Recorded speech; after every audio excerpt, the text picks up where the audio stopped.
SHEABABYTV. Yeah. He wanted to go VH1. Shout out to Offset. So they got a new thing coming out on Diddy. Every day, Shay, is something new. I'm a big Diddy fan. Bad boy. Take that, take that. Now all this.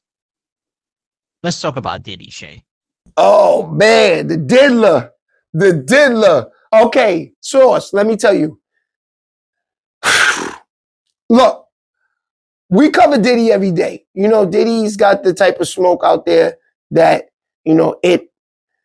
it deserves to be covered every day. Like I said last night on the dirty side, late night last night on YouTube, I told the people, I said, when I jumped into the music business, it was from starting of listening early in the game, of Craig Mack, Biggie Smalls, Mobb Deep, LL Cool J, Brand Nubian, stuff like that, like, early in the game. And the Locks, do you hear the Locks is not even out yet when I'm listening to rap music. I didn't even know what the Locks was. This is like 93, 94, 92, something like 94.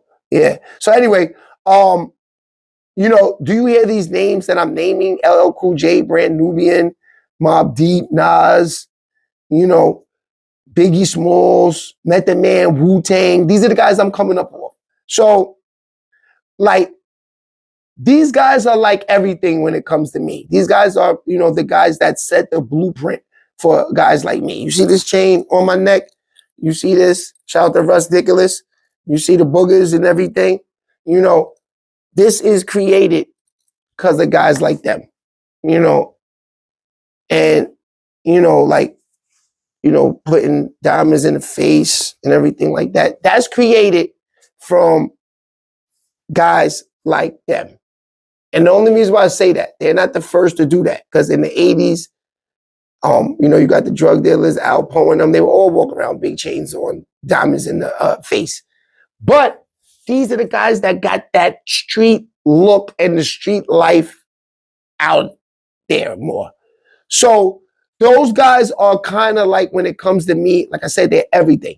You know what I'm saying? They set the trend. They set the blueprint for guys like me to move, how to get into the industry, use the little bit of street credibility that you have to your advantages to get money with the white corporate world. That's what people don't really, they take away from Dame Dash. You got to think about Dame Dash in the late 90s, mid 90s, dealing with white corporate people and, a gatekeeping business. You know what I'm saying? So even for guys like my dad, dealing with Clive Davis in the 80s is not easy. Clive is in the closet at this time. So you got people like my dad, that has to have straight talent to really get on. Because one, my dad wasn't going to do no zesty stuff to get on, because his integrity and who he is. And, and I used to hear my father all the time. You knew my father, early in the game until he stopped, he would make those type of jokes about those type of people all the time. And, so I knew that growing up in the 60s and the 70s, because my father's born in the 40s. So, when you got, for them, the moles are not accepted. You know what I'm saying?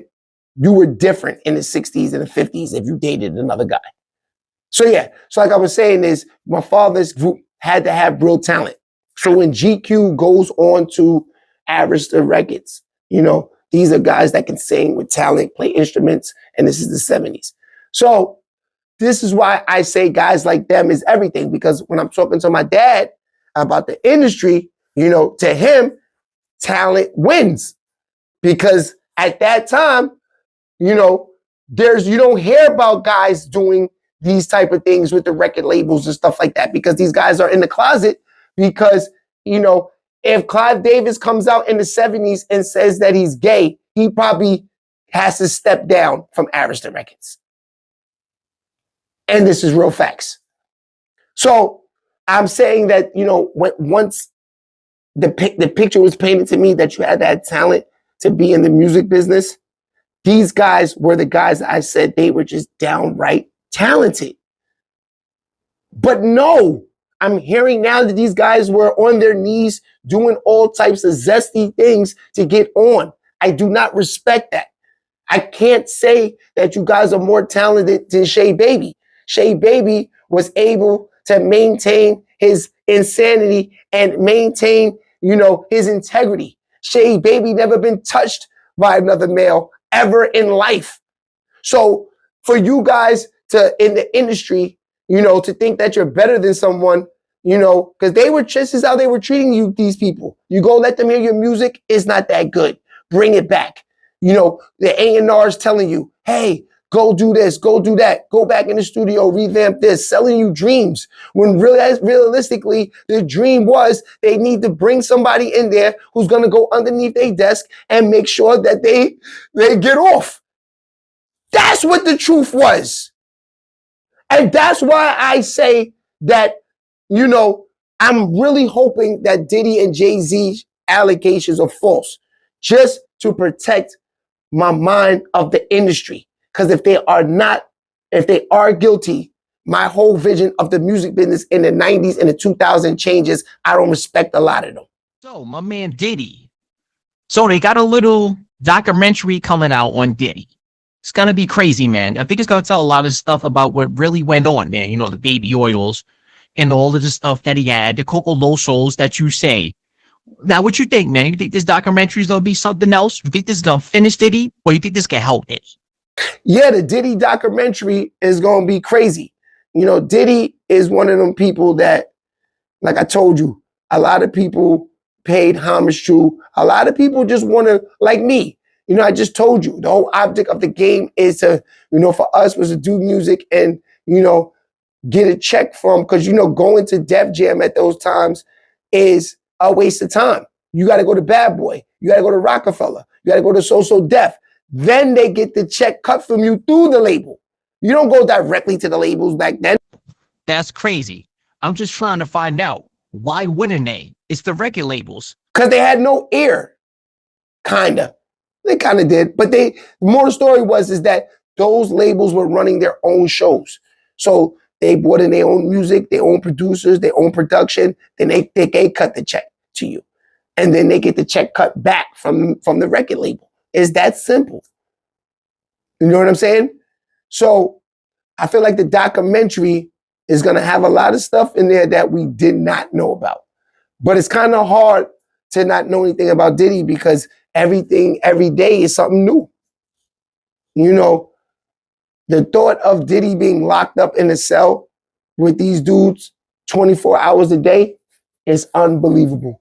I never thought in a million years that I would be thinking that Puff Daddy, Sean Combs, P. Diddy would be in jail locked up for Thanksgiving, eating that nasty food and doing fake riding around the scooters throughout the jail.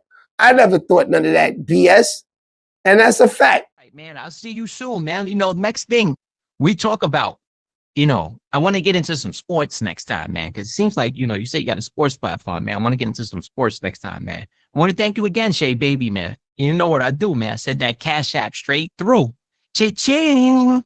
Nah, AI Source. Nah, man, I want to thank you, man, for having me pull up, man. Listen, I'm here, man. I mean, me and you are locked in completely. Once you came to me with this whole thing about doing the interviews and getting my point across, I was in because I just feel like I have my own stories and I was around. I'm in the 90s running around, a little kid running through all the clubs. I'm in the tunnel, I don't, the club is over now, so it's not like you blowing them up, pause. But I'm in the tunnel 13, 14 years old. I ain't gonna hold you. I'm in the tunnel real young, like baby status. And how you know it's believable? I got my little cousin Mike, he'll tell you. I did the same run with him. Little Mike starts going to the club with me when he's 13, 14 years old. I put the hat low on him. We go to a Rockefeller party. I tell them that this is young Steph. They believe it and let us in the club for free. If you don't know who young Steph is, Google him. He was a little young dude signed to Jay-Z back in the early 2000s. And me, SHEABABY, thought of that because nobody knew his mind and said, this is young Steph, and we walked right into the club. That's a fact. This is crazy. Yeah. All right, man. You already know what the vibes is. AI, thank you. I'll see you soon. You know, these guys gonna do something like you always say. I'll see you next week sometime. And yeah, just hit me up, man. You know how to get me, man. Email me and send that Cash App in. You know the vibes, AI. It's your boy.